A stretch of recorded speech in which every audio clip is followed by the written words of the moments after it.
Chapter 17. Dr. Seward's diary continued. When we arrived at the Berkeley Hotel, Van Helsing found a telegram waiting for him. "Am coming up by train. Jonathan at Whitby. Important news. Mina Harker." The professor was delighted. "Ah, that wonderful Madam Mina," he said. "Pearl among women. She arrived, but I cannot stay. She must go to your house, friend John. You must meet her at the station. Telegraph her en route, so that she may be prepared." When the wire was dispatched, he had a cup of tea. Over it, he told me of a diary kept by Jonathan Harker while abroad, and gave me a typewritten copy of it, and also of Mrs. Harker's diary at Whitby. "Take these," he said, "and study them well. When I have returned, you will be master of all the facts, and we can then better enter on our inquisition. Keep them safe, for there is much in them of treasure.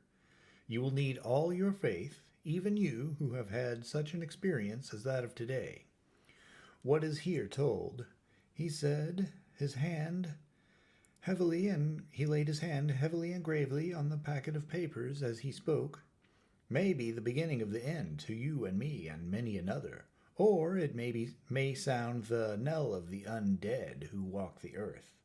Read all, I pray you, with the open mind, and if you can add in any way to the story here told, do so, for it is all important. You have kept diary of all these so strange things, is it not so? Yes, then we shall go through all these together when we meet." He then made ready for his departure, and shortly after drove off to Liverpool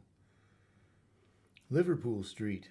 I took my way to Paddington, where I arrived about 15 minutes before the train. The crowd melted away after the bustling fashion common to arrival platforms, and I was beginning to feel uneasy lest I might miss my guest, when a sweet-faced, dainty-looking girl stepped up to me and, after a quick glance, said, "Dr. Seward, is it not?" "And you are Mrs. Harker," I answered at once, whereupon she held out her hand. "I knew you from the description of poor dear Lucy, but—" She stopped suddenly, and a quick blush overspread her face. The blush that rose to my own cheeks somehow set us both at ease, for it was a tacit answer to her own. I got her luggage, which included a typewriter, and we took the Underground to Frenchburg Street, after I had sent a wire to my housekeeper to have a sitting-room and bedroom prepared at once for Mrs. Harker. In due time we arrived. She knew, of course, that the place was a lunatic asylum, but I could see that she was unable to repress a shudder when we entered. She told me that, if she might, she would come presently to my study, as she had much to say. So here I am finishing my entry in my phonograph diary whilst I await her. As yet I have not had the chance of looking at the papers which Van Helsing left with me, though they lie open before me. I must get her interested in something so that I may have an opportunity of reading them. She does not know how precious time is, or what a task we have in hand. I must be careful not to frighten her. Here she is. Mina Harker's journal. 29 September. After I had tidied myself, I went down to Dr. Seward's study. At the door, I paused a moment, for I thought I heard him talking with someone. As, however, he had pressed me to be quick, I knocked at the door, and on his calling out, "Come in," I entered. To my intense surprise, there was no one with him. He was quite alone, and on the table opposite him was what I knew at once from the description to be a phonograph. I had never seen one, and was much interested. "I hope I did not keep you waiting," I said, "but I stayed at the door as I heard you talking, and thought there was someone with you." "Oh," he replied with a smile, "I was only entering my diary." "Your diary?" I asked him in surprise. "Yes," he answered. "I keep it in this." As he spoke, he laid his hand on the phonograph. I felt quite excited over it, and blurted out, "Why, this beats even shorthand. May I hear it say something?" "Certainly." he replied with alacrity, and stood up to put it in train for speaking. Then he paused, and a troubled look overspread his face. "The fact is," he began awkwardly, "I only keep my diary in it, and as it is almost entirely about my cases, it may be awkward. That is, I mean—" He stopped, and I tried to help him out of his embarrassment. "You helped to attend to dear Lucy at the end. Let me hear how she died. For all that I know of her, I shall be very grateful. She was very, very dear to me." To my surprise, he answered, with a horror-struck look in his face, "Tell you of her death? Not for the wide world." "Why not?" I asked, for some grave, terrible feeling was coming over me. Again he paused, and I could see that he was trying to invent an excuse. At length he stammered out, "You see, I do not know how to pick out any particular part of the diary." Even while he was speaking, an idea dawned upon him, and he said with unconscious simplicity, in a different voice, and with the naivete of a child, "That's quite true, upon my honor, honest Indian." I could not help but smile, at which he grimaced. "I gave myself away that time," he said, "but do you know that altogether I have kept the diary for months past? It never once struck me how I was going to find any particular part of it in case I wanted to look it up." By this time my mind was made up that the diary of a doctor who attended Lucy might have something to add to the sum of our knowledge of that terrible being, and I said boldly, "Then, Dr. Seward, you had better let me copy it out for you on my typewriter." He grew to a deathly pallor as he said, "No, no, no. For all the world I wouldn't let you know that terrible story." Then it was terrible. My intuition was right. For a moment I thought, and as my eyes ranged the room, unconsciously looking for something or some opportunity to aid me, they lit on a great batch of typewriting on the table. His eyes caught the look in mine, and without his thinking followed the direction. As they saw the parcel, he realized my meaning. "You do not know me," I said. "When you have read those papers, my own diary, and my husband's also, which I have typed, you will know me better. I have not faltered in giving every thought of my own heart in this cause, but, of course, you do not know me, yet, and I must not expect you to trust me so far." He is certainly a man of noble nature. Poor dear Lucy was right about him.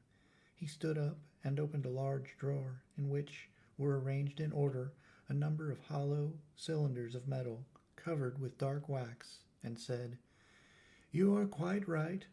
I did not trust you because I did not know you. But I know you now, and let me say that I should have known you long ago. I know that Lucy told you of me. She told me of you, too. May I make the only atonement in my power? Take the cylinders and hear them. The first half-dozen of them are personal to me, and they will not horrify you. Then you will know me better. Dinner will by then be ready. In the meantime, I shall read over some of these documents, and shall be better able to understand certain things." He carried the phonograph himself up to my sitting room and adjusted it for me. Now I shall learn something pleasant, I am sure, for it will tell me the other side of a true love episode, of which I know one side already. Dr. Seward's Diary. 29 September. I was so absorbed in that wonderful diary of Jonathan Harker and that other of his wife that I let the time run on without thinking. Mrs. Harker was not down when the maid came to announce dinner, so I said, "She is possibly tired. Let dinner wait an hour." And I went on with my work. I had just finished Mrs. Harker's diary when she came in. She looked sweetly pretty, but very sad, and her eyes were flushed with crying. This somehow moved me much. Of late I have had cause for tears, God knows, but the relief of them was denied me, and now the sight of those sweet eyes, brightened with recent tears, went straight to my heart. So I said, as gently as I could, "I greatly fear I have distressed you." "Oh, no, not distressed me," she replied, "but I have been more touched than I can say by your grief." That is a wonderful machine, but it is cruelly true. It told me in its very tones the anguish of your heart. It was like a soul crying out to Almighty God. No one must hear them spoken ever again. See, I have tried to be useful. I have copied out the words on my typewriter, and none other need now hear your heartbeat as I did. No one need ever know, shall ever know, I said in a low voice. She laid her hand on mine and said very gravely, "Ah, but they must." "Must? But why?" I asked. "Because it is a part of the terrible story, a part of poor dear Lucy's death and all that led to it. Because in the struggle which we have before us to rid the earth of this terrible monster, we must have all the knowledge and all the help which we can get. I think that the cylinders which you gave me contained more than you intended me to know, but I can see that there are in your record many lights to this dark mystery. You will let me help, will you not? I know all up to a certain point, and I see already through your diary, though your diary only took me to 7 September, how poor Lucy was beset, and how her terrible doom was being wrought out. Jonathan and I have been working day and night since Professor Van Helsing saw us. He has gone to Whitby to get more information, and he will be here tomorrow to help us. We need have no secrets amongst us. Working together and with absolute trust, we can surely be stronger than if some of us were in the dark." She looked at me so appealingly and at the same time manifested such courage and resolution in her bearing that I gave in at once to her wishes. "You shall," I said, "do as you like in the matter. Forgive me if I do wrong. There are terrible things yet to learn of, but if you have so far traveled on the road to poor Lucy's death, you will not be content, I know, to remain in the dark. Nay, the end, the very end, may give you a gleam of peace. Come, there is dinner. We must keep one another strong for what is before us. We have a cruel and dreadful task. When you have eaten, you shall learn the rest, and I shall answer any questions you ask, if there be anything which you do not understand, though it was apparent to us who were present." Mina Harker's Journal, 29 September. After dinner, I came with Dr. Seward to his study. He brought back the phonograph from my room, and I took my typewriter. He placed me in a comfortable chair and arranged the phonograph so that I could touch it without getting up, and showed me how to stop it in case I should want to pause. Then he very thoughtfully took a chair with his back to me so that I might be as free as possible, and began to read. I put the forked metal to my ears and listened. When the terrible story of Lucy's death and all that followed was done, I lay back in my chair, powerless. Fortunately, I am not of a fainting disposition. When Dr. Seward saw me, he jumped up with a horrified exclamation, and hurriedly taking a case bottle from a cupboard, gave me some brandy, which in a few minutes somewhat restored me. My brain was all in a whirl, and only that there came through all the multitude of horrors the holy ray of light that my dear, dear Lucy was at last at peace. I do not think I could have borne it without making a scene. It is all so wild and mysterious and strange that if I had not known Jonathan's experience in Transylvania, I could not have believed. As it was, I didn't know what to believe, and so got out of my difficulty by attending to something else. I took the cover off my typewriter and said to Dr. Seward, "Let me write this all out now. We must be ready for Dr. Van Helsing when he comes. I have sent a telegram to Jonathan to come on here when he arrives in London from Whitby. In this matter, dates are everything, and I think that if we get all our material ready and have every item put in chronological order, we shall have done much. You tell me that Lord Godalming and Mr. Morris are coming too. Let us be able to tell him when they come." He accordingly set the phonograph at a slow pace, and I began to typewrite from the beginning of the 7th cylinder. I used manifold, and so took 3 copies of the diary, just as I had done with all the rest. It was late when I got through, but Dr. Seward went about his work of going his rounds of the patients. When he had finished, he came back and sat near me, reading, so that I did not feel too lonely whilst I worked. How good and thoughtful he is. The world seems full of good men, even if there are monsters in it. Before I left him, I remembered what Jonathan put in his diary of the professor's perturbation at reading something in an evening paper at the station at Exeter. So, seeing that Dr. Seward keeps his newspapers, I borrowed the files of the Westminster Gazette and the Pall Mall Gazette and took them to my room. I remember how much the Daily Graph and the Whitby Gazette, of which I had made cuttings, helped us to understand the terrible events at Whitby when Count Dracula landed. So I shall look through the evening papers since then, and perhaps I shall get some new light. I am not sleepy, and the work will help to keep me quiet. Dr. Seward's Diary, 30 September. Mr. Harker arrived at 9 o'clock. He had got his wife's wire just before starting. He is uncommonly clever, if one can judge from his face, and full of energy. If this journal be true, and judging by one's own wonderful experiences, it must be, he is also a man of great nerve. That going down to the vault a second time was a remarkable piece of daring. After reading his account of it, I was prepared to meet a good specimen of manhood, but hardly the quiet, businesslike gentleman who came here today. Later, after lunch, Harker and his wife went back to their own room, and as I passed a while ago, I heard the click of the typewriter. They are hard at it. Mrs. Harker says that they are knitting together a chronological order of every scrap of evidence they have. Harker has got the letters between the consignee of the boxes at Whitby and the carriers in London who took charge of them. He is now reading his wife's typescript of my diary. I wonder what they make out of it. Here it is. Strange that it never struck me that the very next house might be the Count's hiding place. Goodness knows that we had enough clues from the conduct of patient Renfield. The bundle of letters relating to the purchase of the house were with the typescript. Oh, if we had only had them earlier, we might have saved poor Lucy. Stop. That way madness lies. Harker has gone back and is again collating his material. He says that by dinner time they will be able to show a whole connected narrative. He thinks that in the meantime I should see Renfield, as hitherto he has been a sort of index to the coming and going of the Count. I hardly see this yet, but when I get at the dates I suppose I shall. What a good thing that Mrs. Harker put my cylinders into type.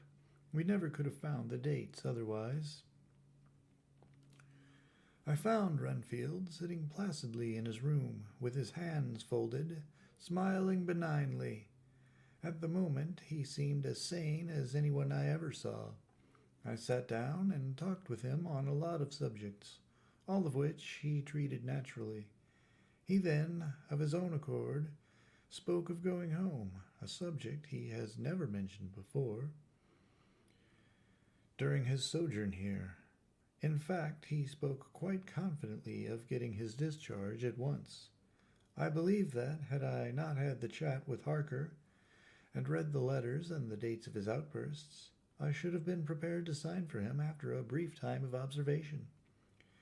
As it is, I am darkly suspicious. All those outbreaks were in some way linked with the proximity of the Count. What, then, does this absolute content mean? Can it be that his instinct is satisfied as to the vampire's ultimate triumph? Stay, he is himself zoophagous, and in his wild ravings outside the chapel door of the deserted house, he always spoke of Master. This all seems confirmation of our idea. However, after a while I came away. My friend is just a little too sane at present to make it safe to probe him too deep with questions. He might begin to think, and then... So I came away. I mistrust these quiet moods of his, so I have given the attendant a hint to look closely after him, and to have a strait waistcoat ready in case of need. Jonathan Harker's Journal, 29 September, in train to London. When I received Mr. Billington's courteous message that he would give me any information in his power, I thought it best to go down to Whitby and make, on the spot, such inquiries as I wanted. It was now my object to trace that horrid cargo of the Count's to its place in London. Later we may be able to deal with it. Billington Jr., a nice lad, met me at the station and brought me to his father's house, where they had decided that I must stay the night. They are hospitable, with true Yorkshire hospitality, give a guest everything and leave him free to do as he likes. They all knew that I was busy and that my stay was short, and Mr. Billington had ready in his office all the papers concerning the consignment of boxes. It gave me almost a turn to see again one of the letters which I had seen on the Count's table before I knew of his diabolical plans. Everything had been carefully thought out and done systematically and with precision. He seemed to have been prepared for every obstacle which might be placed by accident in the way of his intentions being carried out. To use an Americanism, he had taken no chances, and the absolute accuracy with which his instructions were fulfilled was simply the logical result of his care. I saw the invoice and took note of it. 50 cases of common earth to be used for experimental purposes. Also the copy of letter to Carter Patterson and their reply. Of both of these I got copies. This was all the information Mr. Billington could give me, so I went down to the port and saw the coast guards, the customs officers, and the harbor master. They all had something to say of the strange entry of the ship, which is already taking its place in local tradition. But no one could add to the simple description, 50 cases of common earth. I then saw the station master, who kindly put me in communication with the men who had actually received the boxes. Their tally was exact with the list, and they had nothing to add except that the boxes were main and mortal heavy, and that shifting them was dry work. One of them added that it was hard lines, that there wasn't any gentleman, such like yourself, squire, to show some sort of appreciation of their efforts in a liquid form. Another put in a rider that the thirst then generated was such that even the time which had elapsed had not completely allayed it. Needless to add, I took care before leaving to lift, forever and adequately, this source of reproach. 30 September. The station master was good enough to give me a line to his old companion, the station master at King's Cross, so that when I arrived there in the morning I was able to ask him about the arrival of the boxes. He too put me at once in communication with the proper officials, and I saw that their tally was correct with the original invoice. The opportunities of acquiring an abnormal thirst had here been limited. A noble use of them had, however, been made, and again I was compelled to deal with the result in an ex post facto manner. From thence I went on to Carter Patterson's central office, where I met with the utmost courtesy.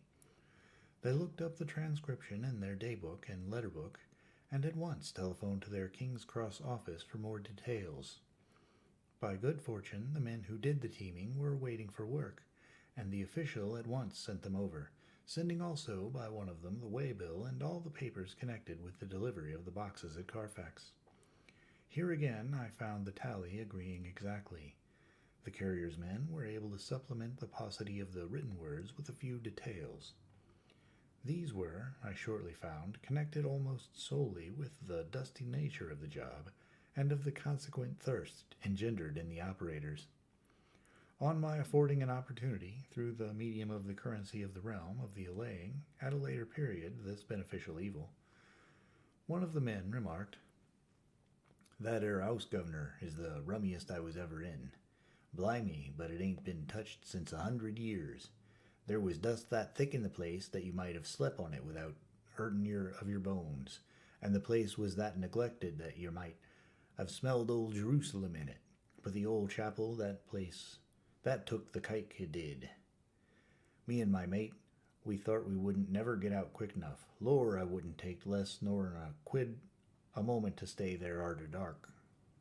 Having been in the house, I could well believe him, but if he knew what I know now, he would, I think, have raised his terms. Of one thing I am now satisfied, that all the boxes which arrived at Whitby from Varna in the Demeter were safely deposited in the old chapel at Carfax. There should be 50 of them there, unless any have since been removed, as from Dr. Seward's diary, I fear. I shall try to see the carter who took away the boxes from Carfax when Renfield attacked them. By following up this clue, we may learn a good deal. Later, Mina and I have worked all day, and we have put all the papers into order. Mina Harker's journal, 30 September. I am so glad that I hardly know how to contain myself. It is, I suppose, the reaction from the haunting fear which I have had, that this terrible affair and the reopening of his old wound might act detrimentally on Jonathan. I saw him leave for Whitby with as brave a face as I could, but I was sick with apprehension. The effort has, however, done him good. He was never so resolute, never so strong, never so full of volcanic energy as at present. It is just as that dear, good Professor Van Helsing said. He is true grit, and he improves under strain that would kill a weaker nature. He came back full of life and hope and determination. We have got everything in order for tonight. I feel myself quite wild with excitement. I suppose one ought to pity anything so hunted as is the Count. That is just it. This thing is not human, not even beast. To read Dr. Seward's account of poor Lucy's death and what followed is enough to dry up the springs of pity in one's heart. Later, Lord Godalming and Mr. Morris arrived earlier than we expected. Dr. Seward was out on business and had taken Jonathan with him, so I had to see to them. It was to me a painful meeting, for it brought back all poor dear Lucy's hopes of only a few months ago. Of course they had heard Lucy speak of me, and it seemed that Dr. Van Helsing, too, has been quite blowing my trumpet, as Mr. Morris expressed it. Poor fellows, neither of them is aware that I know all about the proposals they made to Lucy.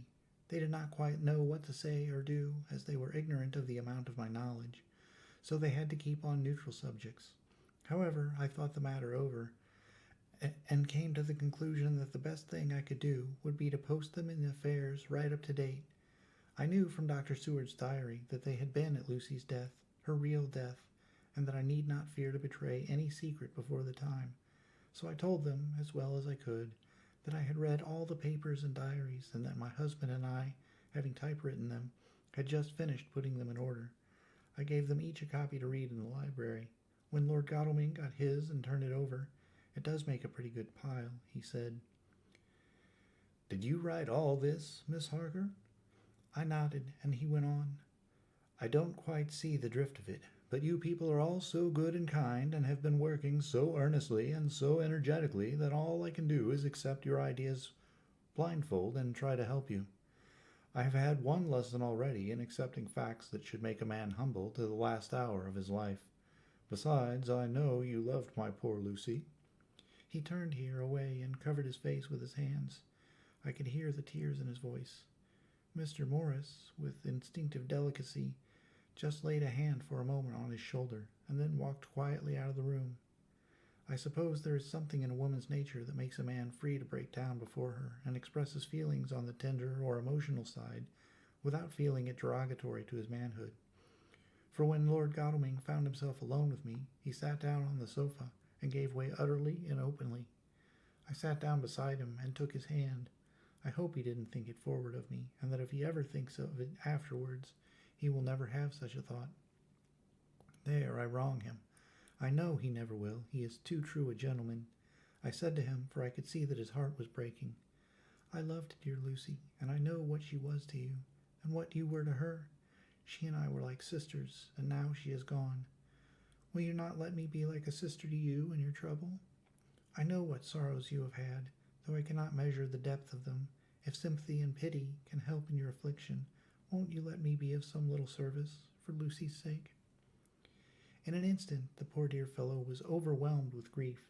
It seemed to me that all he had of late been suffering in silence found a vent at once. He grew quite hysterical, and raising his open hands, beat his palms together in a perfect agony of grief. He stood up and then sat down again, and the tears rained down his cheeks. I felt an infinite pity for him and opened my arms unthinkingly. With a sob, he laid his head on my shoulder and cried like a wearied child, whilst he shook with emotion. We women have something of the mother in us that makes us rise above smaller matters when the mother spirit is invoked. I felt this big, sorrowing man's head resting on mine as though it were that of the baby that some day may lie on my bosom, and I stroked his hair as though he were my own child. I never thought at the time how strange it all was. After a little bit, his sobs ceased, and he raised himself with an apology, though he made no disguise of his emotion. He told me that for days and nights past, weary days and sleepless nights, he had been unable to speak with anyone, as a man must speak in his time of sorrow. There was no woman whose sympathy could be given to him, or with whom, owing to the terrible circumstance with which his sorrow was surrounded, he could speak freely. "I know now how I suffered," he said, as he dried his eyes, "but I do not know even yet, and none other can know, how much your sweet sympathy has been to me today. I shall know better in time, and believe me that, though I am not ungrateful now, my gratitude will grow with my understanding. You will let me be like a brother, will you not, for all our lives, for dear Lucy's sake?" "For dear Lucy's sake," I said, as we clasped hands. "Aye, and for your own sake," "Aye, and for your own sake," he added, "for if a man's esteem and gratitude are ever worth the winning, you have won mine today. If ever the future should bring you to a time when you need a man's help, believe me, you will not call in vain. God grant that no such time may ever come to you to break the sunshine of your life, but if it should ever come, promise me that you will let me know." He was so earnest, and his sorrow was so fresh, that I felt it would comfort him, so I said, "I promise." As I came along the corridor, I saw Mr. Morris looking out of a window. He turned as he heard my footsteps.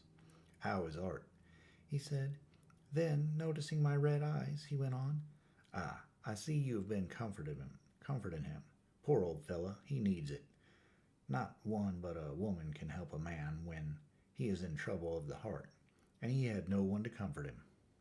He bore his own trouble so bravely that my heart bled for him. I saw the manuscript in his hand, and I knew that when he read it he would realize how much I knew. So I said to him, "I wish I could comfort all who suffer from the heart. Will you let me be your friend, and will you come to me for your comfort if you need it? You will know, later on, why I speak." He saw that I was in earnest, and, stooping, took my hand, raising it to his lips, kissed it. It seemed but poor comfort to so brave and unselfish a soul, and impulsively I bent over and kissed him. The tears rose in his eyes, and there was a momentary choking in his throat. He said, quite calmly, "Little girl, you will never regret that true-hearted kindness so long as you ever live." Then he went into the study to his friend. Little girl, the very words he had used to Lucy, and oh, but he proved himself a friend. Chapter 18. Dr. Seward's Diary, 30 September. I got home at 5 o'clock and found that Godalming and Morris had not only arrived, but had already studied the transcript of the various diaries and letters which Harker and his wonderful wife had made and arranged. Harker had not yet returned from his visit to the carrier's men, of whom Dr. Hennessy had written to me. Mrs. Harker gave us a cup of tea, and I can honestly say that, for the first time since I have lived in it, this old house seemed like home. When we had finished, Mrs. Harker said, "Dr. Seward, may I ask a favor? I want to see your patient, Mr. Renfield. Do let me see him. What you have said of him in your diary interests me so much." She looked so appealing and so pretty that I could not refuse her, and there was no possible reason why I should. So I took her with me when I went to the room. I told the man that a lady would like to see him, to which he simply answered, "Why?" She was going through the house and wants to see everyone in it. I answered, "Oh, very well." He said, "Let her come in, by all means, but just wait a minute till I tidy up the place." His method of tidying was peculiar. He simply swallowed all the flies and spiders in the boxes before I could stop him. It was quite evident that he feared or was jealous of some interference. When he had got through his disgusting task, he said cheerfully, "Let the lady come in." and sat down on the edge of his bed with his head down, but his eyelids raised, so that he could see her as she entered. For a moment I thought he might have some homicidal intent. I remembered how quiet he had been just before he attacked me in my own study, and I took care to stand where I could seize him at once if he attempted to make a spring at her. She came into the room with an easy gracefulness which would at once command the respect of any lunatic, for easiness is one of the qualities mad people most respect. She walked over to him, smiling pleasantly, and held out her hand. "Good evening, Mr. Renfield," she said. "You see, I know you, for Dr. Seward has told me of you." He made no immediate reply, but eyed her all over intently with a set frown on his face. This look gave way to one of wonder, which merged in doubt. Then, to my intense astonishment, he said, "You're not the girl the doctor wanted to marry, are you? You can't be, you know, for she's dead." Mrs. Harker smiled sweetly as she replied, "Oh, no, I have a husband of my own, to whom I was married before I ever saw Dr. Seward, or he me. I am Mrs. Harker." "Then what are you doing here?" "My husband and I are staying on a visit with Dr. Seward." "Then don't stay." "But why not?" I thought that this style of conversation might not be pleasant to Mrs. Harker any more than it was to me, so I joined in. "How did you know I wanted to marry anyone?" His reply was simply contemptuous, given in a pause in which he turned his eyes from Mrs. Harker to me instantly, turning them back again. "What an asinine question!" "I don't see that at all, Mr. Renfield," said Mrs. Harker, at once championing me. He replied to her with as much courtesy and respect as he had shown contempt to me. "You will, of course, understand, Mrs. Harker, that when a man is so loved and honored as our host is, everything regarding him is of interest in our little community. Dr. Seward is loved not only by his household and his friends, but even by his patients, who, being some of them hardly in mental equilibrium, are apt to distort causes and effects. Since I myself have been an inmate of a lunatic asylum, I cannot but notice that the sophistic tendencies of some of its inmates lean towards the errors of non causa and ignoratio elenchi." I positively opened my eyes at this new development. Here was my own pet lunatic, the most pronounced of his type that I have ever met with, talking elemental philosophy, and with the manner of a polished gentleman. I wonder if it was Mrs. Harker's presence which had touched some chord in his memory, if this new phase was spontaneous or in any way due to her unconscious influence. She must have some rare gift or power. We continued to talk for some time, and, seeing that he was seemingly quite reasonable, she ventured, looking at me questioningly as she began, to lead him to his favorite topic. I was again astonished, for he addressed himself to the question with the impartiality of the completest sanity.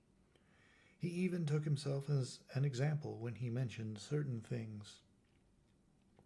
"Why, I myself am an instance of a man who had a strange belief. Indeed, it was no wonder that my friends were alarmed and insisted on my being put under control. I used to fancy that life was a positive and perpetual entity, and that, by consuming a multitude of live things, no matter how low in the scale of creation, one might indefinitely prolong life. At times I held the belief so strongly that I actually tried to take a human life. The doctor here will bear me out on that one occasion I tried to kill him for the purpose of strengthening my own vital powers by the assimilation with my own body of his life through the medium of his blood, relying, of course, upon the scriptural phrase, "For the blood is the life." though indeed the vendor of a certain nostrum has vulgarized the truism to the very point of contempt. Isn't that true, Doctor?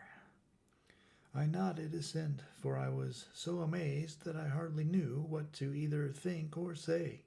It was hard to imagine that I had seen him eat up his spiders and flies not 5 minutes before. Looking at my watch, I saw that I should go to the station to meet Van Helsing. So I told Mrs. Harker that it was time to leave. She came at once, after saying pleasantly to Mr. Renfield, "Goodbye, and I hope I may see you often, under auspices pleasanter to yourself." To which, to my astonishment, he replied, "Goodbye, my dear. I pray God I shall never see your sweet face again. May He bless you and keep you." When I went to the station to meet Van Helsing, I left the boys behind me. Poor Art seemed more cheerful than he has been since Lucy first took ill, and Quincy is more like his own bright self than he has been for many a long day. Van Helsing stepped from the carriage with the eager nimbleness of a boy. He saw me at once and rushed up to me, saying, "Ah, friend John, how goes all? Well, so I have been busy, for I come here to stay if need be. All affairs are settled with me, and I must tell you I have much to tell. Madam Mina is with you, yes, and her so fine husband, and Arthur and my friend Quincy, they are with you too? Good." As I drove to the house, I told him of what had passed, and of how my own diary had come to be of some use through Mrs. Harker's suggestion, at which the professor interrupted me. "Ah, well, that wonderful Madam Mina, she has a man's brain, a brain that a man should have were he much gifted, and a woman's heart. The good God fashioned her for a purpose, believe me, when he made that so good combination. Friend John, up to now, fortune has made that woman of help to us. After tonight, she must not have to do with this so terrible affair. It is not good that she run so great a risk. We men are determined, nay, are we not pledged, to destroy this monster? But it is no part for a woman. Even if she be not harmed, her heart may fail her in so much and so many horrors, and hereafter she may suffer, both in waking from her nerves and in sleep from her dreams. And besides, she is one young woman, and not so long married. There may be other things to think of sometime, if not now. You tell me she has wrote all, then she must consult with us. But tomorrow she say goodbye to this work, and we go alone."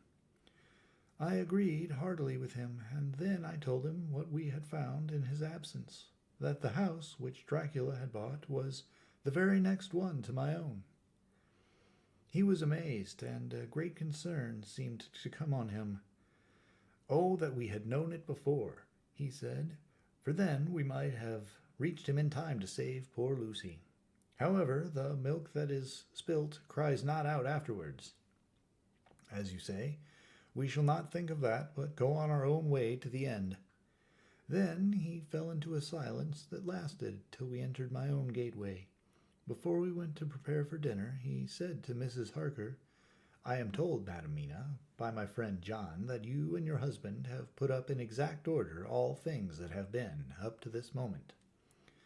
"Not up to this moment, Professor," she said impulsively, "but up to this morning." "But why not up to now? We have seen hitherto how good light all the little things have made. We have told our secrets, and yet no one who has told it is the worse for it." Mrs. Harker began to blush, and taking a paper from her pockets, she said, "Dr. Van Helsing, will you read this and tell me if it must go in? It is my record of today.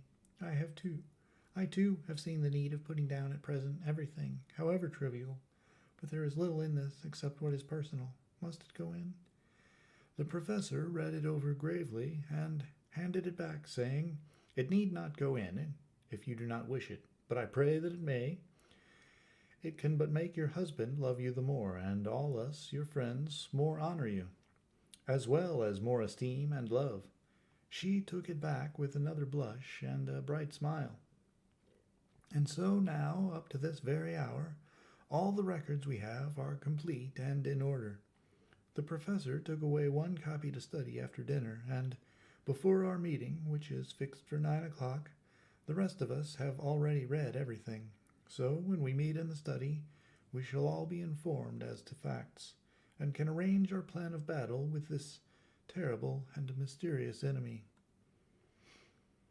Mina Harker's Journal, 30 September. When we met in Dr. Seward's study 2 hours after dinner, which had been at 6 o'clock, we unconsciously formed a sort of board or committee. Professor Van Helsing took the head of the table, to which Dr. Seward motioned him as he came into the room.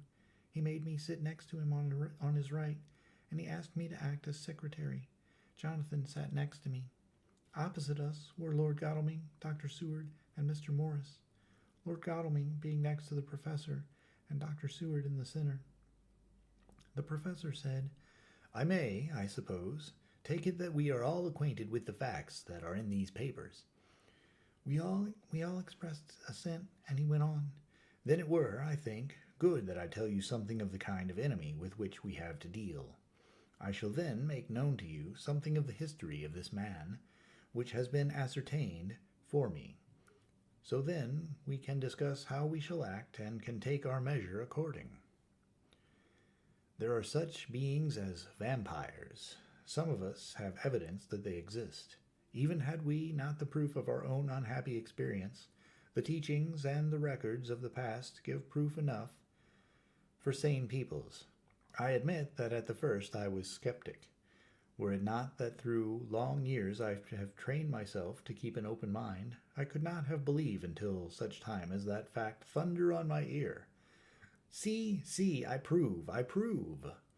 Alas, had I known at the first what now I know, nay, had I even guessed at him, one so precious life had been spared to many of us who did love her. But that is gone, and we must so work, that other poor souls perish not, whilst we can save.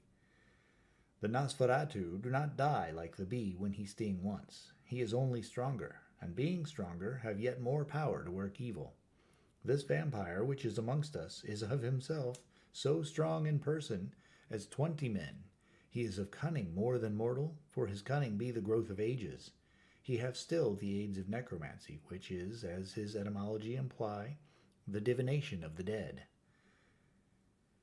And all the dead that he can come nigh to are for him at command. He is brute, and more than brute. He is devil and callous, and the heart of him is not. He can, within limitations, appear at will, when and where, and in any of the forms that are to him. He can, within his range, direct the elements, the storm, the fog, the thunder. He can command all the meaner things, the rat and the owl and the bat, the moth and the fox and the wolf. He can grow and become small, and he can at times vanish to come unknown. How, then, are we to begin our strike to destroy him? How shall we find his where, and having find it, how can we destroy? My friends, this is much. It is a terrible task that we undertake, and there may be consequence to make the brave shudder. For if we fail in this our fight, he must surely win, and then where end we? Life is nothing, I heed him not. But to fail here is not mere life or death. It is that we become as him, that we henceforth become foul things of the night like him. Without heart or conscience, preying upon the bodies and the souls of those we love best. To us forever are the gates of heaven shut, for who shall open them to us again? We go on for all time abhorred by all, a blot on the face of God's sunshine, an arrow in the side of him who died for man. But we are face to face with duty, and in such case must we shrink? For me, I say no, but then I am old, and life, with his sunshine, his fair places, his song of birds, his music, and his love, lie far behind. You others are young, some have seen sorrow, but there are fair days yet in store. What say you? Whilst he was speaking, Jonathan had taken my hand. I feared, oh, so much, that the appalling nature of our danger was overcoming him when I saw his hand stretch out. But it was life to me to feel its touch. So strong, so self-reliant, so resolute. A brave man's hand can speak for itself. It does not even need a woman's love to hear its music. When the professor had done speaking, my husband looked in my eyes, and I in his. There was no need for speaking between us. I answer for Mina and myself, he said. Count me in, Professor, said Mr. Quincy Morris laconically, as usual. I am with you, said Lord Godalming, for Lucy's sake, if for no other reason. Dr. Seward simply nodded. The professor stood up and, after laying his golden crucifix on the table, held out his hand on either side. I took his right hand, and Lord Godalming his left. Jonathan held my right with his left and stretched across to Mr. Morris. So as we all took hands, our solemn compact was made. I felt my heart icy cold, but it did not even occur to me to draw back. We resumed our places, and Dr. Van Helsing went on with a sort of cheerfulness, which showed that the serious work had begun. It was to be taken as gravely and in as businesslike a way as any other transaction of life. Well, you know what we have to contend against, but we, too, are not without strength. We have on our side power of combination, a power denied to the vampire kind. We have sources of science. We are free to act and think, and the hours of the day and the night are ours equally. In fact, so far as our powers extend, they are unfettered, and we are free to use them. We have self-devotion in a cause, and an end to achieve which is not a selfish one. These things are much. Now, let us see how far the general powers arrayed against us are restrict, and how the individual cannot. In fine, let us consider the limitations of the vampire in general, and this one in particular. All we have to go upon are traditions and superstitions. These do not at first appear much, when the matter is one of life and death, nay, of more than either life or death. Yet must we be satisfied in the first place, because we have to be. No other means is at our control. And secondly, because after all, these things, tradition and superstition, are everything. Does not the belief in vampires rest for others, though not, alas, for us, on them? A year ago, which of us would have received such a possibility in the midst of our scientific, skeptical, matter-of-fact 19th century? We even scouted a belief that we saw justified under our very eyes. Take it, then, that the vampire, and the belief in its limitations and his cure, rest for the moment on the same base. For let me tell you, he is known everywhere that men have been. In old Greece, in old Rome, he flourished in Germany all over, in France, in India, even in Chernobyl and China, so far from us in all ways. There even is he, and the peoples fear him at his day. He have followed the wake of the berserker Icelander, and the devil-begotten Hun, the Slav, the Saxon, the Magyar. So far, then, we have all we may act upon, and let me tell you that very much of the beliefs are justified by what we have seen in our own so unhappy experience. The vampire live on, and cannot die by mere passing of time. He can flourish when that he can fatten on the blood of the living. Even more, we have seen amongst us that he can even grow younger, that his vital faculties grow strenuous, and seem as though they refresh himself when his special pabulum is plenty. But he cannot flourish without this diet. He eat not as others. Even friend Jonathan, who lived with him for weeks, did never see him to eat, never. He throws no shadow, he make in the mirror no reflect. Again, Jonathan observe, he has the strength of many of his hand. Witness again Jonathan when he shut the door against the wolves, and when he help him from the diligence too. He can transform himself to wolf, as we gather from the ship arrival in Whitby, when he tear open the dog. He can be as bat, as Madam Mina saw him on the window at Whitby, and as friend John saw him fly from this so near house, and as my friend Quincy saw him at the window of Miss Lucy. He can come in mist, which he create. That noble ship's captain proved of him this. But from what we know, the distance he can make this mist is limited, and it can only be round himself. He come on moonlight rays as elemental dust, as again Jonathan saw those sisters in the castle of Dracula. He becomes so small, we ourselves saw Miss Lucy ere she was at peace, slip through a hairbreadth space at the tomb door. He can, when once he find his way, come out from anything or into anything, no matter how close it be bound or even fused up with fire. Solder, you call it. He can see in the dark. No small power this, in a world which is one half shut from the light. Ah, but hear me through. He can do all these things, yet he is not free. Nay, he is even more prisoner than the slave of the galley, than the madman in his cell. He cannot go where he lists. He who is not of nature has yet to obey some of nature's laws. Why, we know not. He may not enter anywhere at the first, unless there be someone of the household who bid him to come, though afterwards he can come as he please. His power ceases, as does that of all things, at the coming of the day. Only at certain times can he have limited freedom. If he be not at the place whither he is bound, he can only change himself at noon or at exact sunrise or sunset. These things are we told, and in this record of ours we have proof by inference. Thus, whereas he can do as he will within his limit, when he leave his earth home, his coffin home, his hell home, the place unhallowed, as we saw when we went to the grave of the suicide at Whitby, still at other time he can only change when the time is come. It is said, too, that he can only pass running water at the slack of the flood or tide.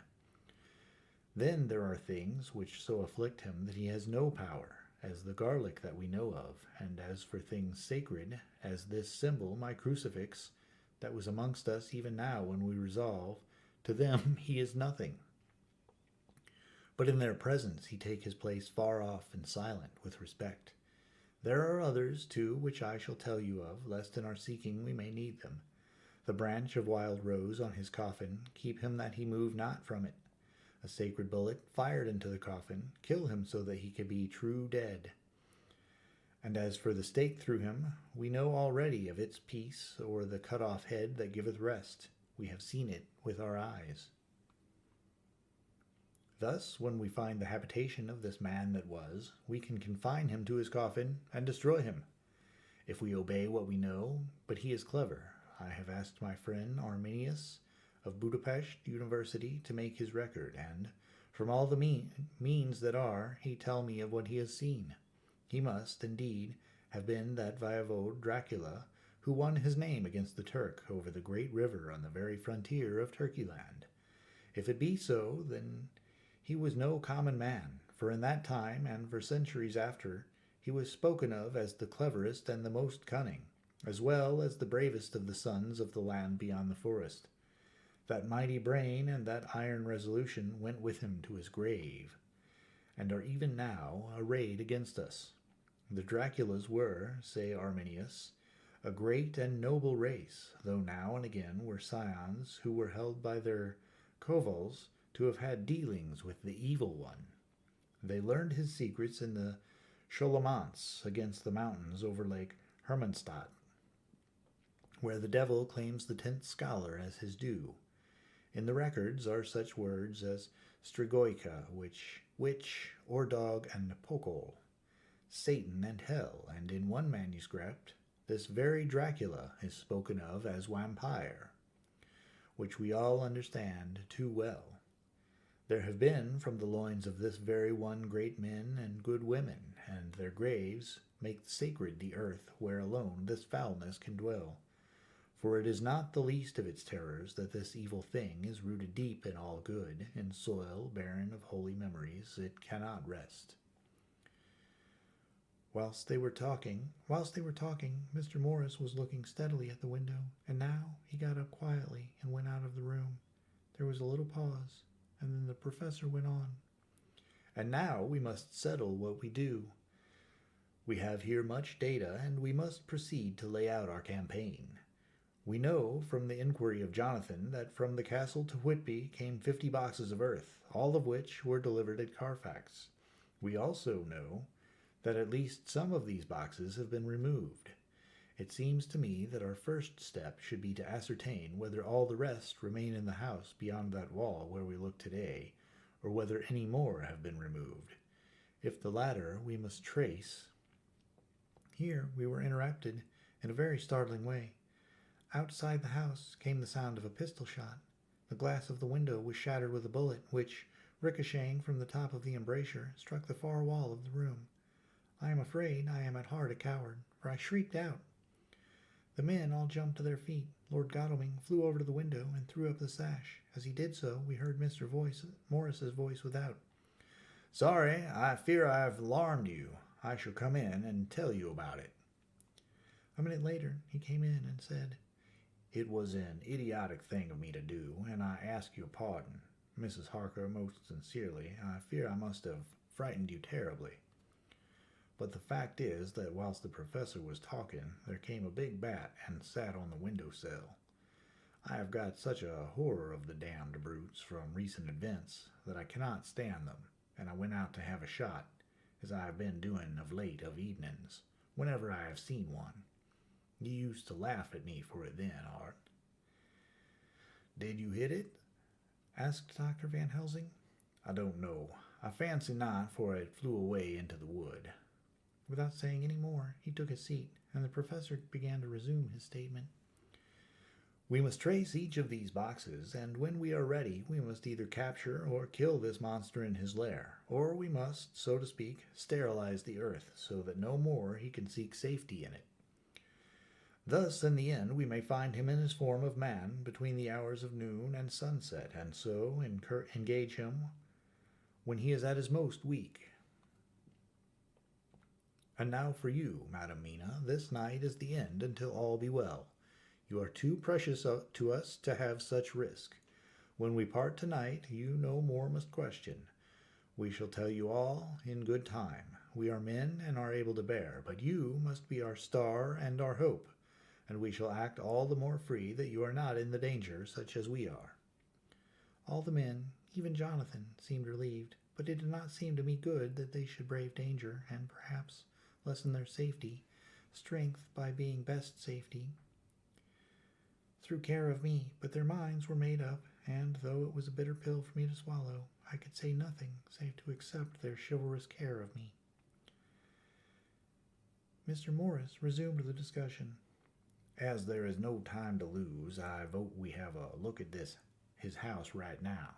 Time is everything with him, and swift action on our part may save another victim." I own that my heart began to fail me when the time for action came so close, but I did not say anything, for I had a greater fear that if I appeared as a drag or a hindrance to their work, they might even leave me out of their counsels altogether. They have now gone off to Carfax, with means to get into the house. Manlike, they had told me to go to bed and sleep, as if a woman can sleep when those she loves are in danger. I shall lie down and pretend to sleep, lest Jonathan have added anxiety about me when he returns. Dr. Seward's Diary. 1st October, 4 a.m. Just as we were about to leave the house, an urgent message was brought to me from Renfield to know if I would see him at once, as he had something of the utmost importance to say to me. I told the messenger to say that I would attend to his wishes in the morning. I was busy just at the moment. The attendant added, "He seems very importunate, sir. I have never seen him so eager. I do not know what, but if you don't see him soon, he will have one of his violent fits." I knew the man would not have said this without some cause, so I said, "All right, I'll go now." And I asked the others to wait a few minutes for me, as I had to go and see my patient. "Take me with you, friend John," said the professor. "His case in your diary interests me much, and it had bearing, too, now and again, on our case. I should much like to see him, and especially when his mind is disturbed." "May I come also?" asked Lord Godalming. "Me too," said Quincey Morris. "May I come?" said Harker. I nodded, and we all went down the passage together. We found him in a state of considerable excitement, but far more rational in his speech and manner than I had ever seen him. There was an unusual understanding of himself, which was unlike anything I had ever met with in a lunatic, and he took it for granted that his reasons would prevail with others entirely sane. We all four went into the room, but none of the others at first said anything. His request was that I would at once release him from the asylum and send him home.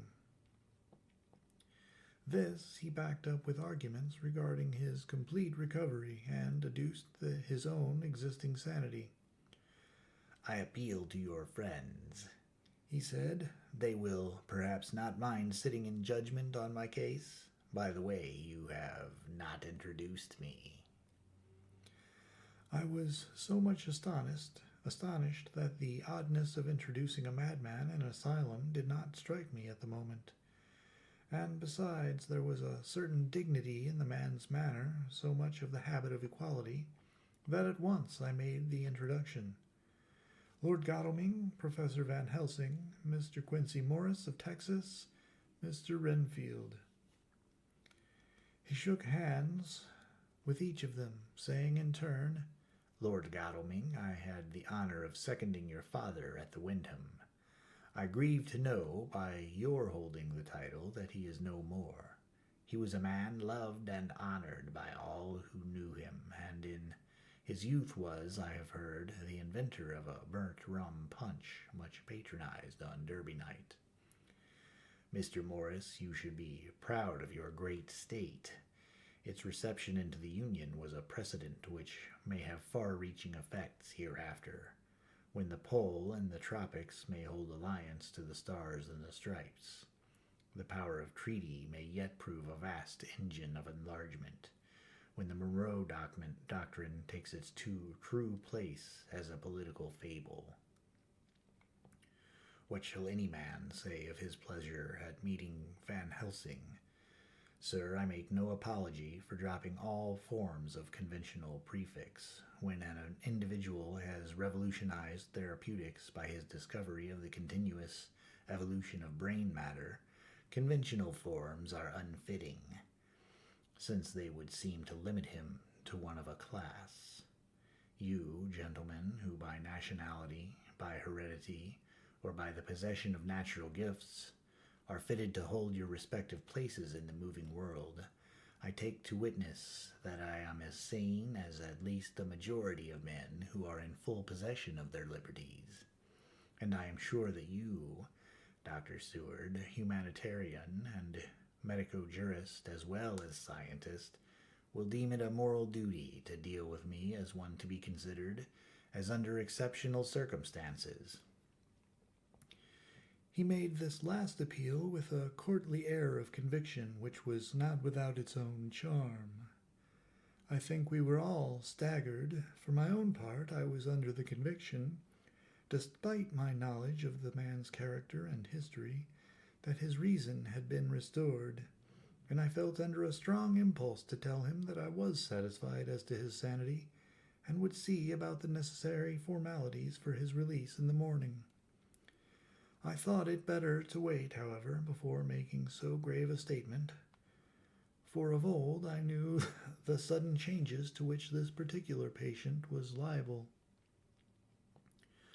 So I contented myself with making a general statement that he appeared to be improving very rapidly, and that I would have a longer chat with him in the morning, and would then see what I could do in the direction of meeting his wishes. This did not at all satisfy him, for he said quickly, But I fear, Dr. Seward, that you hardly apprehend my wish. I desire to go at once, here, now, this very hour, this very moment, if I may.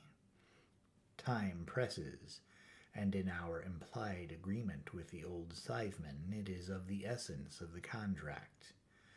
I am sure it is only necessary to put before so admirable a practitioner as Dr. Seward so simple, yet so momentous a wish to ensure its fulfillment.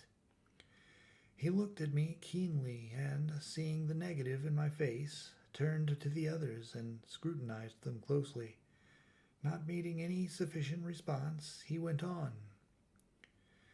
Is it possible that I have erred in my supposition? You have, I said frankly, but at the same time, as I felt, brutally. There was a considerable pause, and then he said slowly, "Then I suppose I must only shift my ground of request. Let me ask for this concession, boon, privilege, what you will. I am content to implore in such a case not on personal grounds, but for the sake of others. I am not at liberty to give you the whole of my reasons, but you may, I assure you, take it from me that they are good ones, sound and unselfish, and spring from the highest sense of duty. Could you look, sir, into my heart, you would approve to the full the sentiments which animate me. Nay, more, you would count me amongst the best and truest of your friends." Again he looked at us all keenly.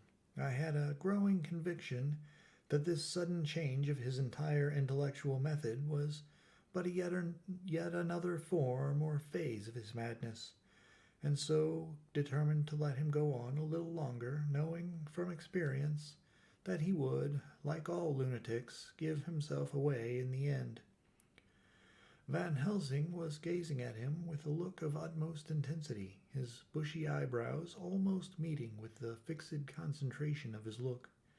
He said to Renfield in a tone which did not surprise me at the time, but only when I thought of it afterwards, for it was as one of addressing an equal, "Can you not tell frankly your reason for wishing to be free tonight? I will undertake that if you will satisfy even me, a stranger, without prejudice, and with the habit of keeping an open mind, Dr. Seward will give you, at his own risk and on his own responsibility, the privilege you seek." He shook his head sadly, and with a look of poignant regret on his face, the professor went on. "Come, sir, bethink yourself. You claim the privilege of reason in the highest degree. Since you seek to impress us with your complete reasonableness, you do this, whose sanity we have reason to doubt. Since you are not yet released from medical treatment for this very defect, if you will not help us in our effort to choose the wisest course, how can we perform the duty which you yourself put upon us? Be wise and help us, and if we can, we shall aid you to achieve your wish." He still shook his head as he said, "Dr. Van Helsing, I have nothing to say. Your argument is complete, and if I were free to speak, I should not hesitate a moment. But I am not my own master in the matter. I can only ask you to trust me. If I am refused, the responsibility does not rest with me." I thought it was now time to end the scene, which was becoming too comically grave. So I went towards the door, simply saying, "Come, my friends, we have work to do. Good night."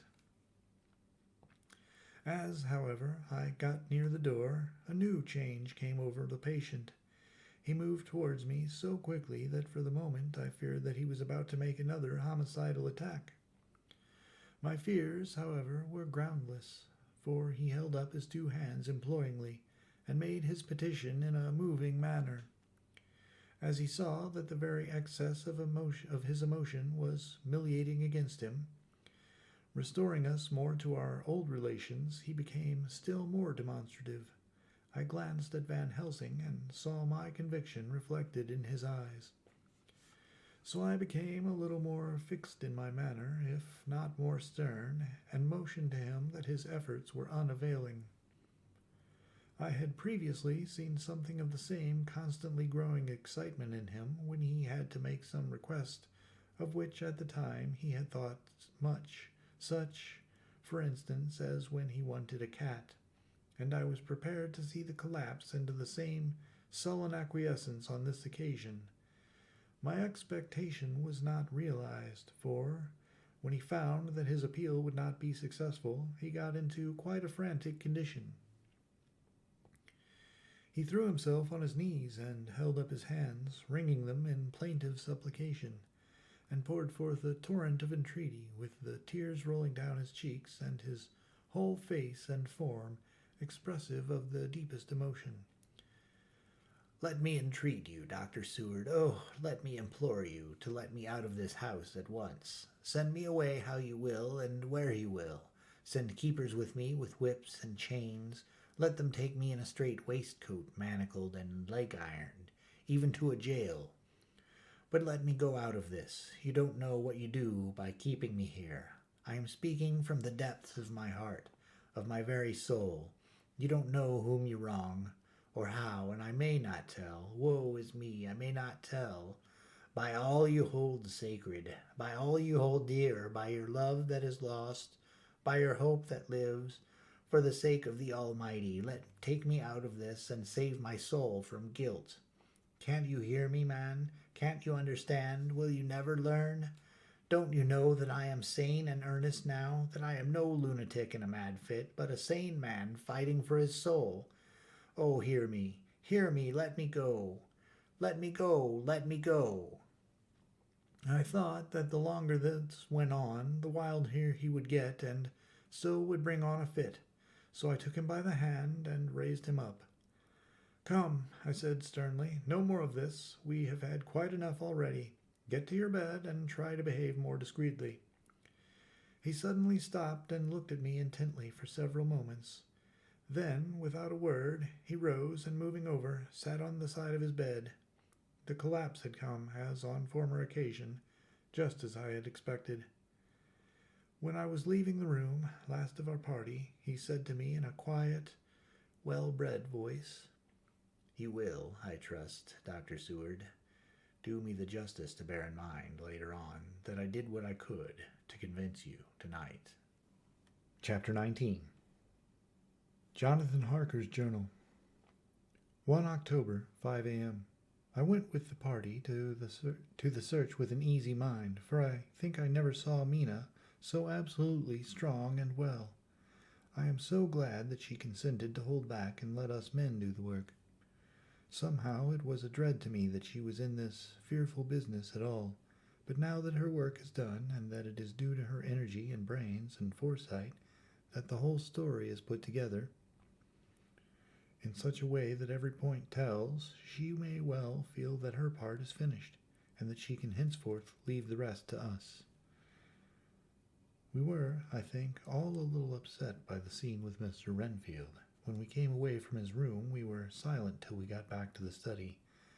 Then Mr. Morris said to Dr. Seward, "Say, Jack, if that man wasn't attempting a bluff, he is about the sanest lunatic I ever saw. I'm not sure, but I believe he had some serious purpose, and if he had, it was pretty rough on him not to get a chance." Lord Godalming and I were silent, but Dr. Van Helsing added, "Friend John, you know more of lunatics than I do, and I'm glad of it, for I fear that if it had been to me to decide, I would before that last hysterical outburst have given him free. But we live and learn, and in our present task we must take no chance, as my friend Quincy would say. All is best as they are."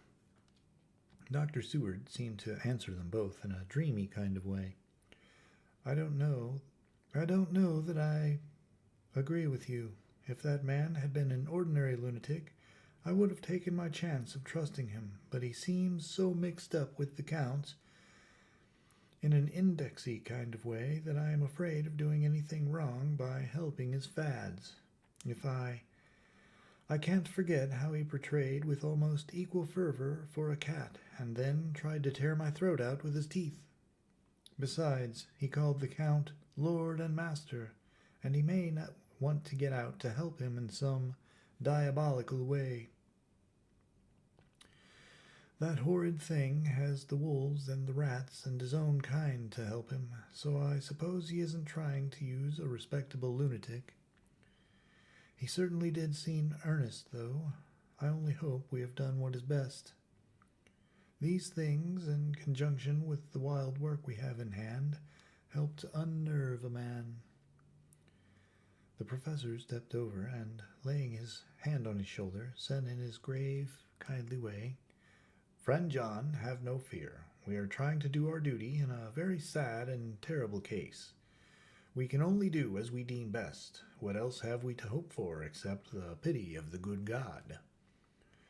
Lord Godalming had slipped away for a few minutes, but now he returned. He held up a little silver whistle as he remarked,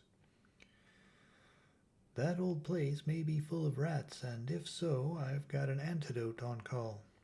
Having passed the wall, we took our way to the house, taking care to keep in the shadows of the trees on the lawn when the moonlight shone out. When we got to the porch, the professor opened his bag and took out a lot of things, which he laid on the step, sorting them into 4 little groups, evidently one for each. Then he spoke. My friends, we are going into a terrible danger, and we need arms of many kinds. Our enemy is not merely spiritual. Remember that he has the strength of 20 men, and that, though our necks or our windpipes are of the common kind, and therefore breakable or crushable, his are not amenable to mere strength. A stronger man, or a body of men more strong in all than him, can at certain times hold him, but they cannot hurt him as we can be hurt by him. We must, therefore, guard ourselves from his touch. Keep this near your heart. As he spoke, he lifted a little silver crucifix and held it out to me, I being nearest to him. Put these flowers round your neck. Here he handed to me a wreath of withered garlic blossoms. For other enemies, more mundane, this revolver and this knife, and for aid in all, these so small electric lamps, which you can fasten to your breast. And for all, and above all, at the last, this, which we must not desecrate needless. This was a portion of sacred wafer, which he put in an envelope and handed to me. Each of the others was similarly equipped. Now, he said, friend John, where are the skeleton keys? If, so that we can open the door, we need not break the house by window, as before at Miss Lucy's. Dr. Seward tried 1 or 2 skeleton keys, his mechanical dexterity as a surgeon standing him in good stead. Presently he got one to suit. After a little play back and forth, the bolt yielded, and with a rusty clang shot back. We pressed on the door. The rusty hinges creaked, and it opened slowly. It was startlingly like the image conveyed to me in Dr. Seward's diary of the opening of Miss Westenra's tomb. I fancy that the same idea seemed to strike the others, for with one accord they shrank back. The professor was the first to move forward, and stepped into the open door.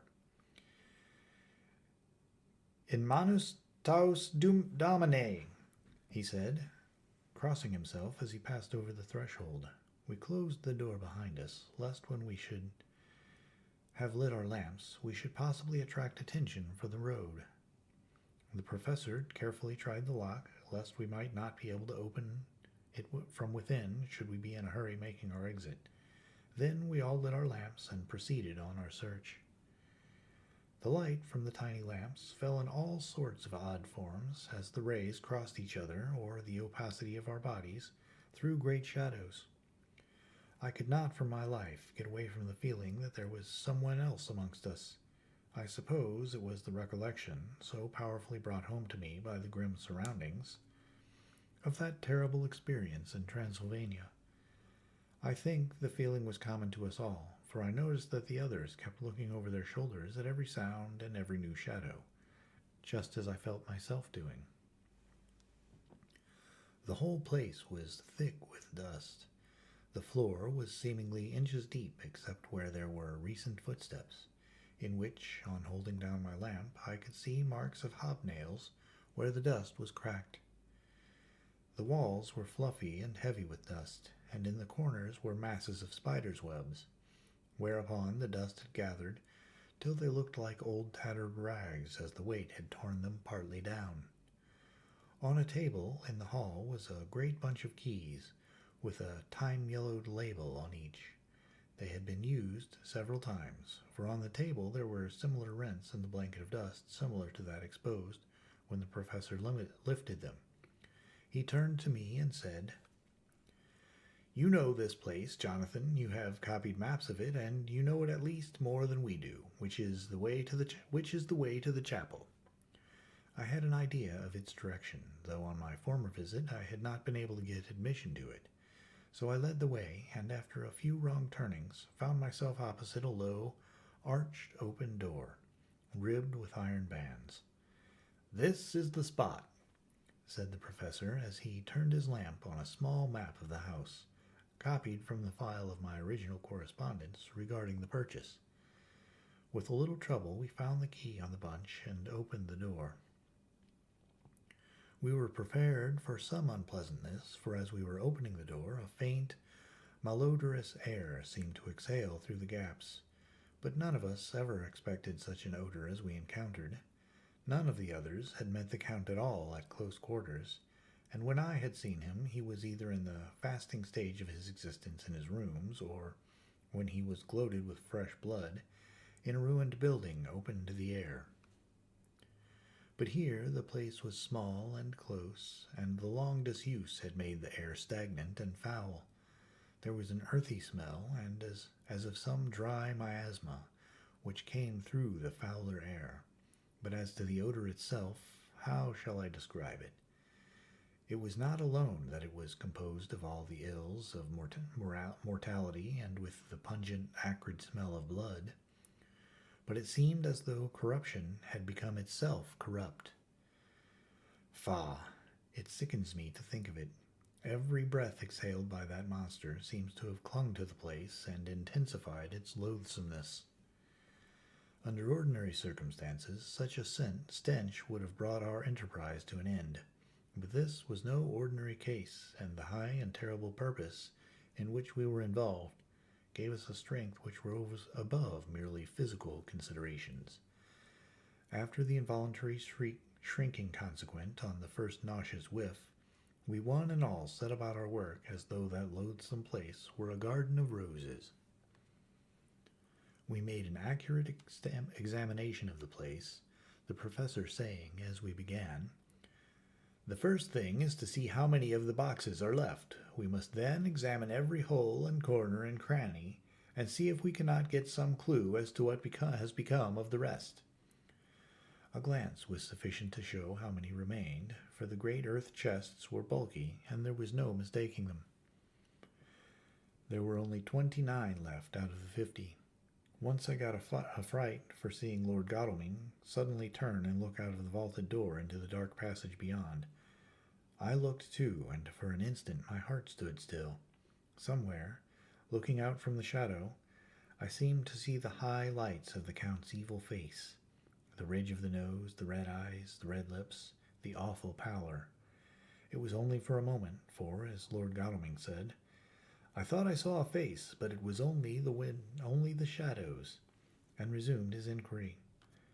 I turned my lamp in the direction and stepped into the passage. There was no sign of anyone, and as there were no corners, no doors, no aperture of any kind, but only the solid walls of the passage, there could be no hiding place even for him.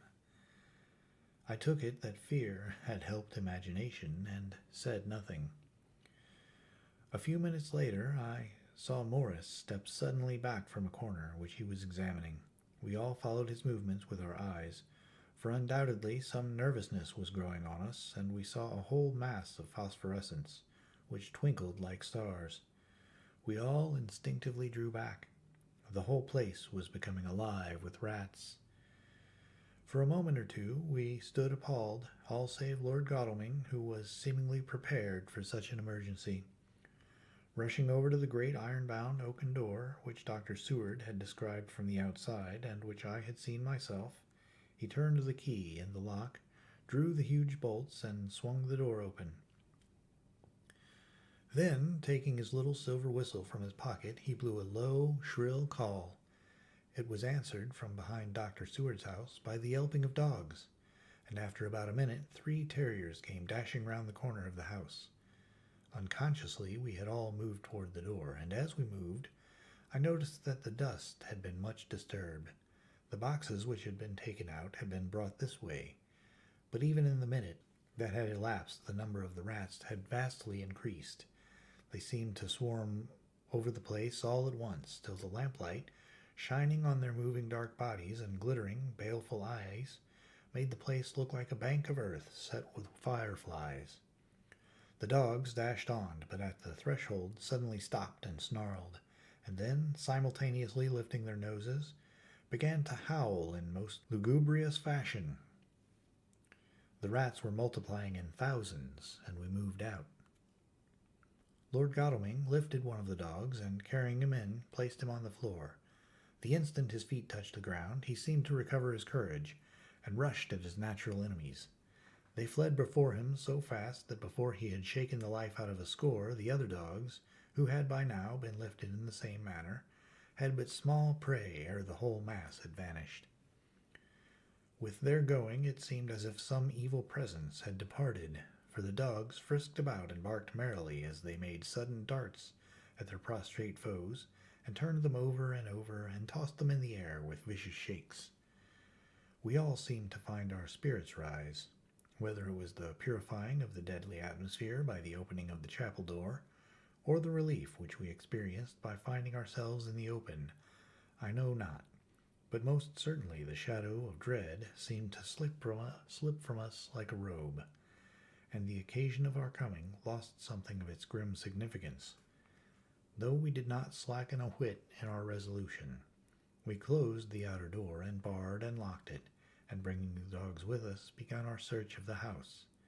We found nothing throughout except dust, in extraordinary proportions, and all untouched save for my own footsteps when I had made my first visit. Never once did the dogs exhibit any symptoms of uneasiness, and even when we returned to the chapel, they frisked about as though they had been rabbit hunting in a summer wood. The morning was quickening in the east when we emerged from the front. Dr. Van Helsing had taken the key of the hall door from the bunch and locked the door in orthodox fashion, putting the key into the pocket when he had done. "So far," he said, "our night has been eminently successful. No harm has come to us, such as I feared might be, and yet we have ascertained how many boxes are missing. More than all do I rejoice that this, our first and perhaps our most difficult and dangerous step, has been accomplished without the bringing thereinto our most sweet Madam Mina, or troubling her waking or sleeping thoughts with sights and sounds and smells of horror which she might never forget. One lesson, too, we have learned, if it be allowable to argue a particulari, that the brute beasts which are to the Count's command are yet themselves not amenable to his spiritual power. For look, these rats that would come to his call, just as from his castle top he summoned wolves, to your going and to that poor mother's cry, though they came to him, they run pell-mell from the so little dogs of my friend Arthur. We have other matters before us, other dangers, other fears, and that monster, he has not used his power of the brute world for the only or the last time tonight. So be it that he has gone elsewhere. Good, it has given us opportunity to cry check in some ways in this chess game, which we play for the stake of human souls. And now let us go home. The dawn is close at hand, and we have reason to be content with our first night's work. It may be ordained that we have many nights and days to follow, if full of peril, but we must go on, and from no danger shall we shrink." The house was silent when we got back, save for some poor creature who was screaming away in one of the distant wards, and a low moaning sound from Renfield's room. The poor wretch was doubtless torturing himself after the manner of the insane, with needless thoughts of pain.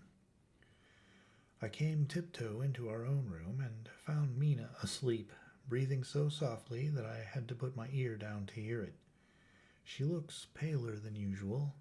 I hope the meeting tonight has not upset her. I am truly thankful that she is to be left out of our future work, and even of our deliberations. It is too great a strain for a woman to bear. I did not think so at first, but I know better now. Therefore I am glad that it is settled. There may be things which would frighten her to hear, and yet to conceal them from her might be worse than to tell her if once she suspect that there was any concealment. Henceforth our work is to be a sealed book to her, till at least such time as we can tell her that all is finished, and the earth free from a monster of the netherworld. I dare say it will be difficult to begin to keep silence after such confidence as ours, but I must be resolute, and tomorrow I shall keep dark over tonight's doings, and shall refuse to speak of anything that has happened. I rest on the sofa so as not to disturb her.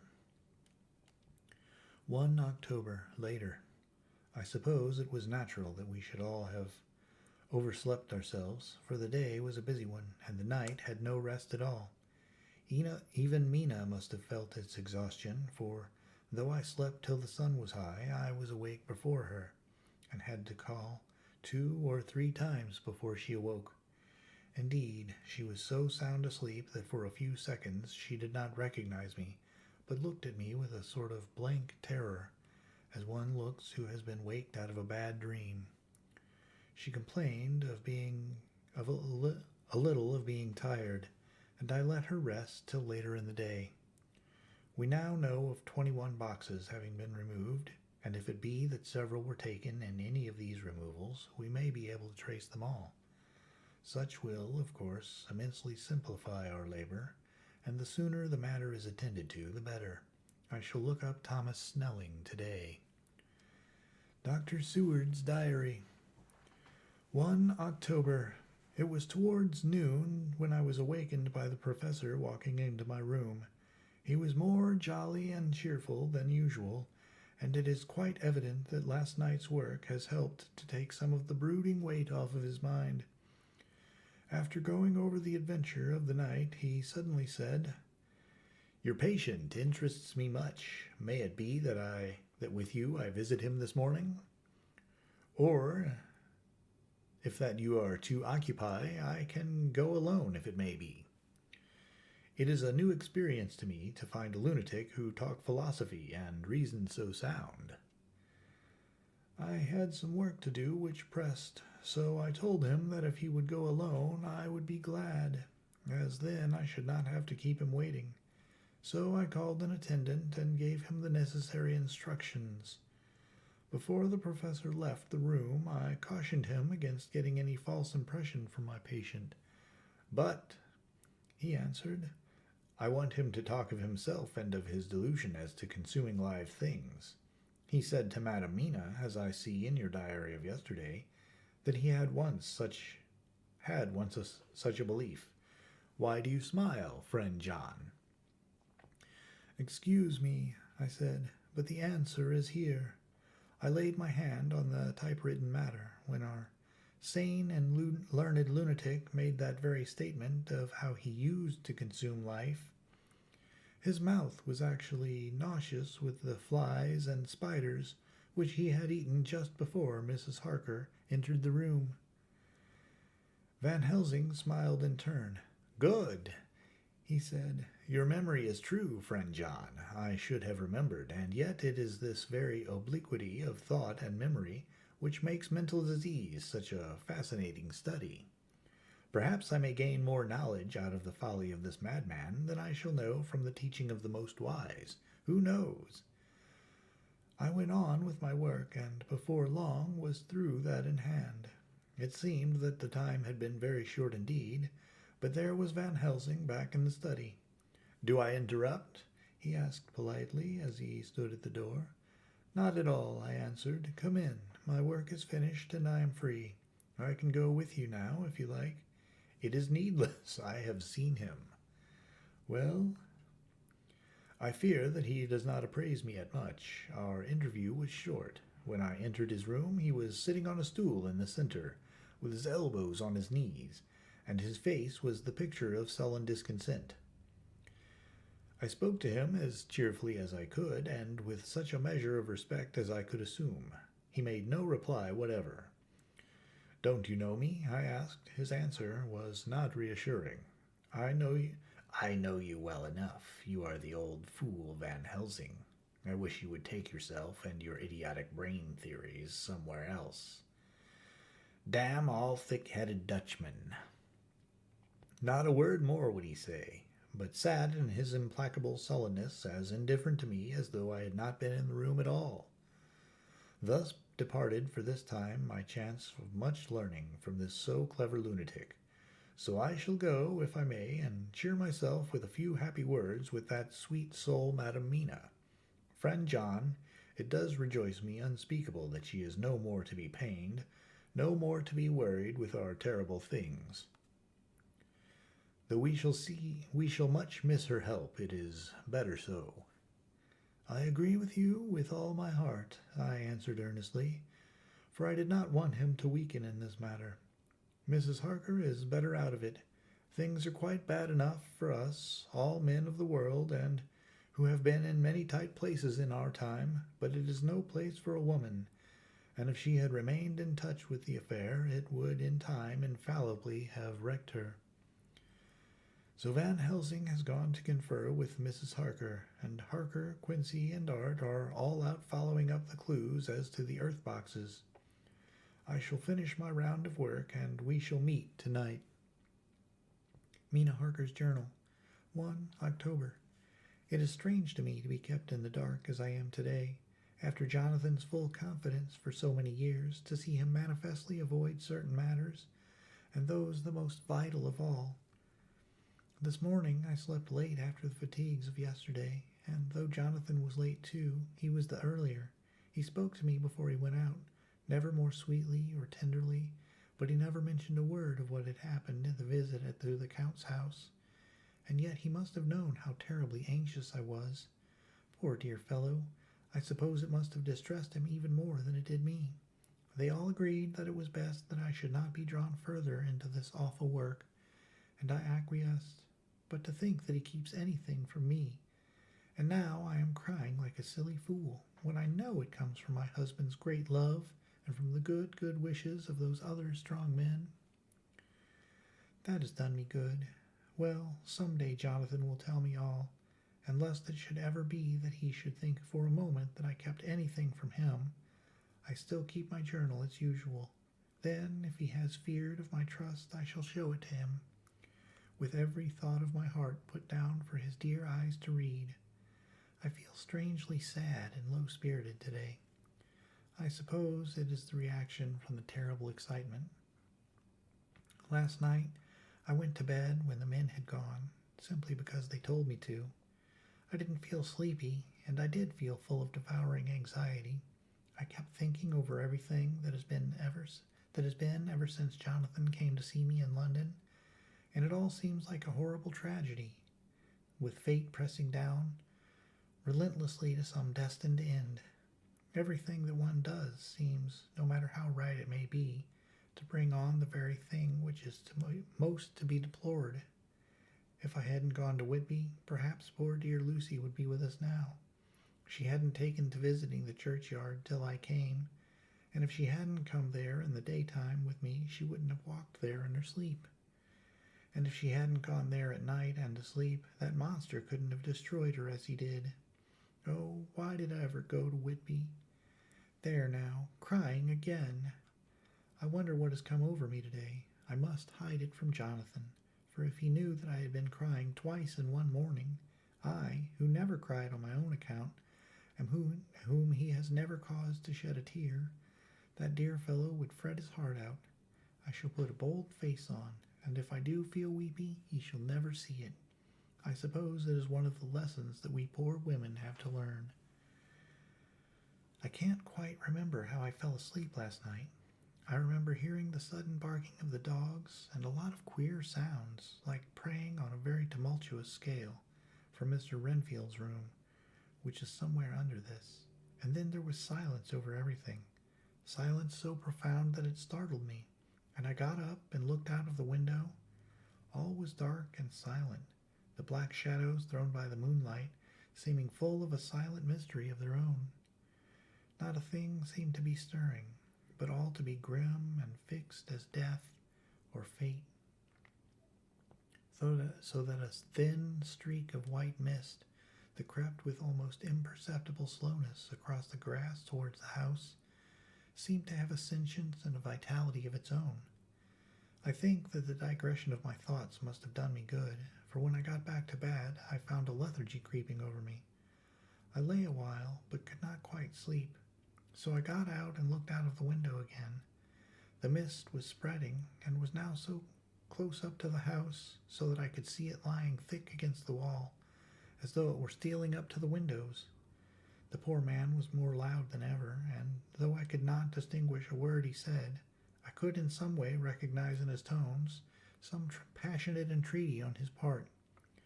Then there was the sound of a struggle, and I knew that the attendants were dealing with him. I was so frightened that I crept into bed and pulled the clothes over my head, putting my fingers in my ears. I was not then a bit sleepy, at least so I thought, but I must have fallen asleep, for, except for dreams, I do not remember anything until the morning when Jonathan woke me. I think that it took me an effort and a little time to realize where I was, and that it was Jonathan who was bending over me. My dream was very peculiar, and was almost typical of the way that waking thoughts become merged in or continued in dreams. I thought that I was asleep and waiting for Jonathan to come back.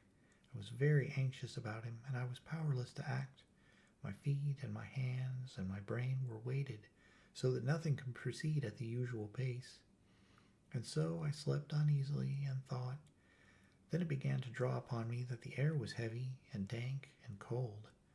I put back the clothes from my face and found, to my surprise, that all was dim around. The gaslight which I had left lit for Jonathan, but turned down, came only like a tiny red spark through the fog, which had evidently grown thicker and poured into the room. Then it occurred to me that I had shut the window before I had come to bed. I would have got out to make certain on the point, but some leaden lethargy seemed to chain my limbs and even my will. I lay still and endured. That was all.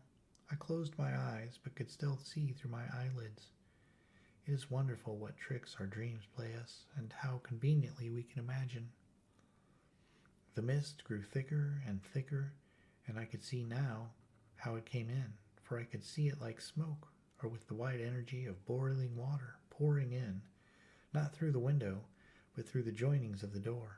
It got thicker and thicker, till it seemed as if it became concentrated into a sort of pillar of cloud in the room, through the top of which I could see the light of the gas shining like a red eye. Things began to whirl through my brain, just as the cloudy column was now whirling in the room, and through it all came the scriptural words, a pillar of cloud by day and of night by fire. Was it indeed some such spiritual guidance that was coming to me in my sleep? But the pillar was composed of both the day and the night guiding, for the fire was in the red eye, which at the thought got a new fascination for me, till, as I looked, the fire divided and seemed to shine on me through the fog like two red eyes, such as Lucy told me of in her momentary mental wandering when, on the cliff, the dying sunlight struck the windows of St. Mary's Church. Suddenly the horror burst upon me that it was thus that Jonathan had seen those awful women growing into reality through the whirling mist and the moonlight, and in my dream I must have fainted, for all became black darkness. The last conscious effort which imagination made was to show me a livid white face bending over me out of the mist. I must be careful of such dreams, for they would unseat one's reason if there were too much of them. I would get Dr. Van Helsing or Dr. Seward to prescribe something for me which would make me sleep, only that I fear to alarm them. Such a dream at the present time would become woven into their fears for me. Tonight I shall strive hard to sleep naturally. If I do not, I shall tomorrow night get them to give me a dose of chloral. That cannot hurt me for once, and it will give me a good night's sleep. Last night tired me more than if I had not slept at all. 2 October, 10 p.m. Last night I slept, but did not dream. I must have slept soundly, for I was not waked by Jonathan coming to bed. But the sleep has not refreshed me, for today I feel terribly weak and spiritless. I spent all day yesterday trying to read, or lying down dozing. In the afternoon, Mr. Renfield asked if he might see me. Poor man, he was very gentle, and when I came away, he kissed my hand and bade God bless me. Some way it affected me very much. I am crying when I think of him. This is a new weakness of which I must be careful. Jonathan would be miserable if he knew I had been crying. He and the others were out till dinner time, and they all came in tired. I did what I could to brighten them up, and I suppose the effort did me good, for I forgot how tired I was. After dinner they sent me to bed, and all went off to smoke together, as they said, but I knew that they wanted to tell each other of what had occurred to each during the day. I could see from Jonathan's manner that he had something important to communicate. I was not so sleepy as I should have been, so before they went I asked Dr. Seward to give me a little opiate of some kind, as I had not slept well the night before. He very kindly made me up a sleeping draught, which he gave to me, telling me that it would do me no harm, as it was very mild. I have taken it, and am waiting for sleep, which still keeps aloof. I hope I have not done wrong, for as sleep begins to flirt with me, a new fear comes, that I may have been foolish in thus depriving myself of the power of waking. I might want it. Here comes sleep. Good night.